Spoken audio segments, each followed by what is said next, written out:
This man called Sanusi, this northerner, is one man that anytime he wanna speak to this government, to government at all, he always tell them the truth.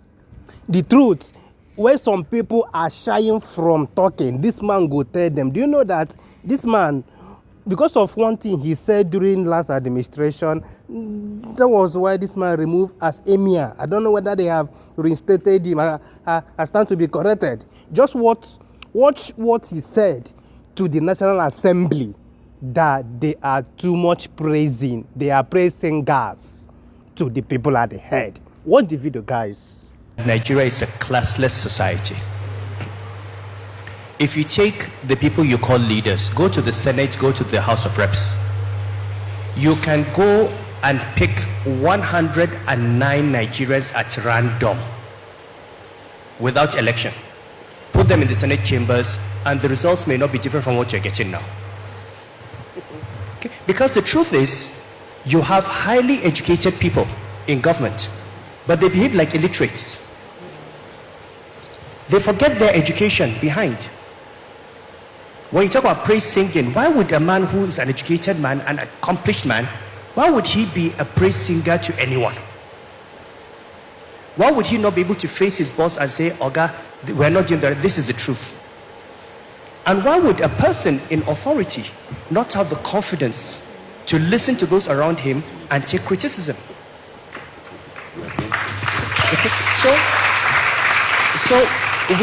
You've got people who are supposed to be the representatives of the values of society. By the time you become a governor, honestly, you should be beyond looking for money. You have been given an opportunity to take care of the lives of millions of people, to educate children, to save lives, to provide health care, to build infrastructure. All you are thinking of is a car, a house. I mean, are you that cheap?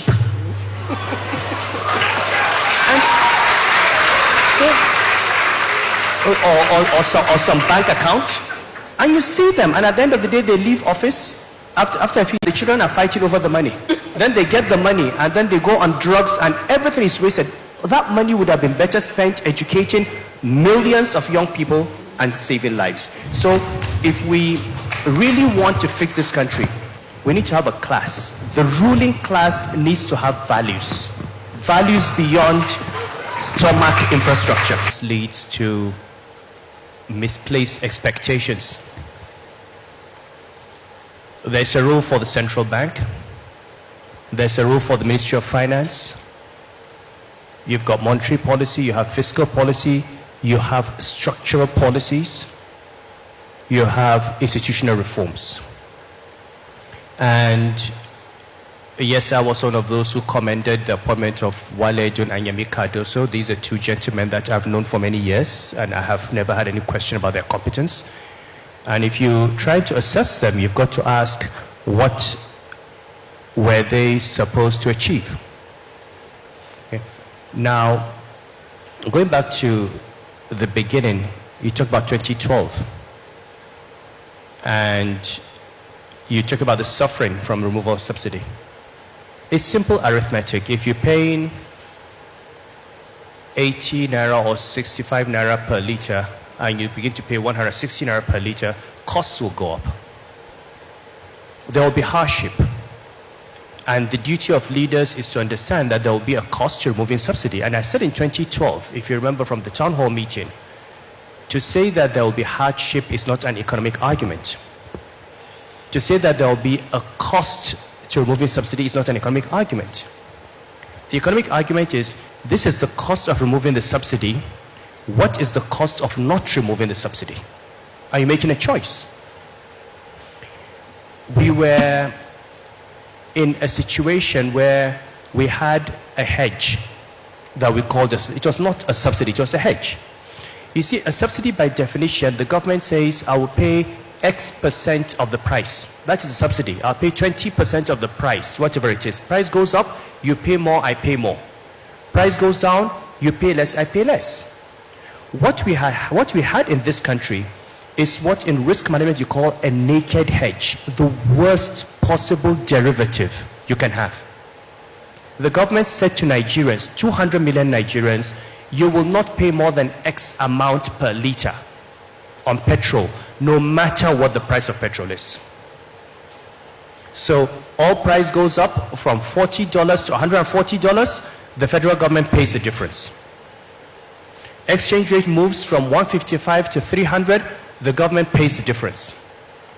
Interest rates move from 5% to 15%, the government pays it. Remember, the price of petrol and what the calculations include the cost of crude, the cost of refined product, the cost of transportation, even interest rates, demurrage. If you look at the template, all of those amounts were being absorbed. The federal government was saying, I have an unlimited pocket. So we moved from a point where we were using revenues to pay subsidy to where we had to borrow money to pay subsidy, to where we had to borrow money to pay interest on the borrowed money. We had become bankrupt. Anyone who takes a naked hedge ends up being bankrupted, especially with a commodity where you don't control the price. So this was the point in 2012. Now, if Nigerians had allowed the Jonathan government to remove the subsidy in 2011, that would have been pain.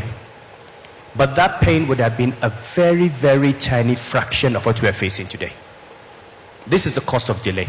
At that time, we worked out the numbers in the central bank, and I stood up and put my credibility on the line and said, remove the subsidy today, inflation moves up from 11% to 13%. I will bring it down in a year.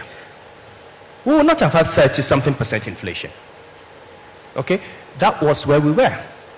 Now, people like my friend Kaide Fayemi here and his APC friends had Occupy Nigeria, came out on the streets, told us we could not do it. And I remember calling one of my friends. And this is, we should talk about these things because it's important. There's a kind of poetic justice. That it is actually the people who led the Occupy Nigeria movement who ended up seeing the problem, inheriting the problem, and having to do it. And I remember calling one of my friends at that time and said, look, one of my closest friends said, you know that what we're doing is right. He said, yes, I know. I said, why? He said, well, I'm in opposition. My job is to make the government look bad. You know, you are the governor of central bank, you go and defend your government. Just politics. And you know, the only reason the government compromised at that time, maybe we should know this, the only reason the government compromised and did 50% or 100% was Boko Haram.